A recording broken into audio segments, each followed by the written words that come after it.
अचानक तुमच्या मुलाला ताप, उलट्या किंवा गोंधळल्यासारखं होतंय का? जर होत असेल तर ही लक्षणं तुम्ही दुर्लक्षित करू नका. नमस्कार मित्रांनो, आपला आरोग्यवाला चॅनलमध्ये तुमचं स्वागत आहे.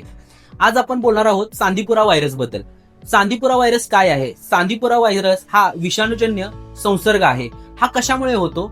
एकतर संसर्गित जी काही वाळू माशी असेल किंवा चावणारी जे काही कीटक असतील त्यांच्यामुळे तुम्हाला ह्याचं संक्रमण किंवा तुमच्या मुलांना ह्याचं संक्रमण होऊ शकतं. सगळ्यात पहिला लक्षात घ्या, आपण काय केलं पाहिजे. तुमच्या मुलांना फुलबाह्यांचे कपडे वापरा. तुमच्या घरी कीटकजन्य ज्या काही जाळ्या असतील किंवा मच्छरदाणी असेल त्याचा तुम्ही वापर करा. तुमचा आजूबाजूचा परिसर स्वच्छ ठेवा. तुमच्या घरावर किंवा तुमचं काही स्लॅब असेल किंवा तुमचं घर असेल, आजूबाजूचा जो काही एरिया असेल त्याच्यामध्ये जर तुम्ही तुमचं मोडलेलं साहित्य काही ठेवलं असेल आणि ज्याच्यामध्ये जर पाणी साचत असेल तर तो परिसर क्लीन करा.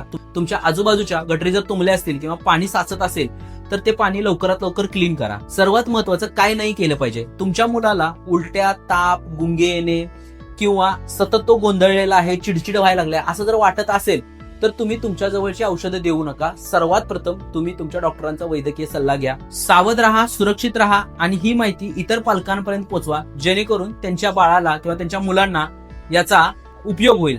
अशाच प्रकारच्या आरोग्य रिलेटेड टिप्ससाठी तुम्ही आमचं आपला आरोग्यवाला चॅनल फॉलो करायला विसरू नका.